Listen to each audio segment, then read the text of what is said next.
Saudara, fakta-fakta baru terungkap dalam kasus penculikan dan pembunuhan seorang kepala cabang Bank BUMN. Iya, komplotan pelaku terdiri dari 3 klaster dengan peran yang berbeda-beda.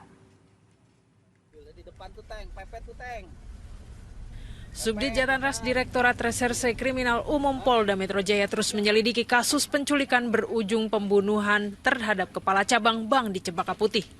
Hingga saat ini 8 orang pelaku telah ditangkap di sejumlah lokasi terpisah, mulai dari Jakarta Pusat, Jakarta Utara, Jawa Tengah, hingga Nusa Tenggara Timur. Petugas masih mendalami peran para pelaku termasuk motif yang melatar belakangi pembunuhan korban.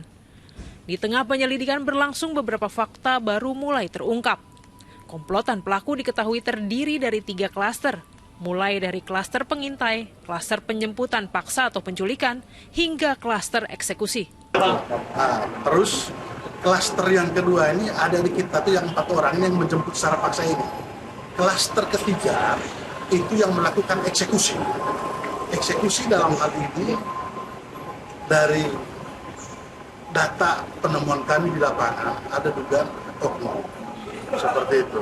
Nah, kalau yang ditangkap tadi malam itu adalah dalang intelektual. Sementara itu, kuasa hukum klaster penculikan juga mengatakan bahwa para pelaku menerima arahan untuk menculik korban dengan imbalan uang jutaan rupiah.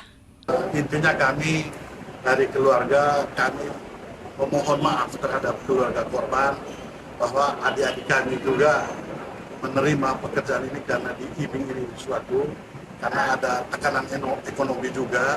Kalau mereka tahu bahwa pekerjaan ini sampai terjadi mengakibatkan kematian, saya yakin sebagai orang yang beragama dan kami juga sebagai orang Katolik pasti kami menolak pekerjaan seperti ini.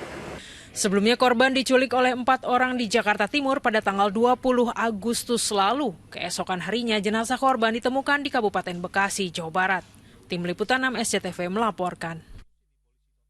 Jadi tadi dijelaskan ada 3 klaster ya Cia ya, Iya, ada betul. Penculikan, pengintaian, dan juga pembunuhan. Betul, kemarin tuh sebenarnya kita habis wawancara dengan kriminolog. Nah, jadi ada beberapa motif yang mungkin muncul. Bisa jadi juga karena ini saya menyampaikan apa yang disampaikan kriminolog ya. Yang pertama itu bisa jadi mungkin ada faktor ya konflik di dalam institusinya atau juga iri dengki dengan pencapaian, tapi bisa juga accident loh ini Hanum. Tadinya nggak berniat membunuh, cuman apapun itu memang masih dalam penyelidikan kepolisian dan harus ditindaklanjuti, masih terus diselidiki. Tapi spekulasi akan tetap ada, cuman ya kita menunggu ya proses yang paling clear dan informasi se-clear-clearnya yang diberikan ke masyarakat terkait dengan tindak lanjut kasus ini. Karena kebetulan beberapa teman-teman di kantor kita juga ternyata kenal dengan Masih korban mutual friend ini. gitu ya. Betul, jadi kita akan kawal bersama-sama terkait dengan kasus pembunuhan ini, Cia. Betul.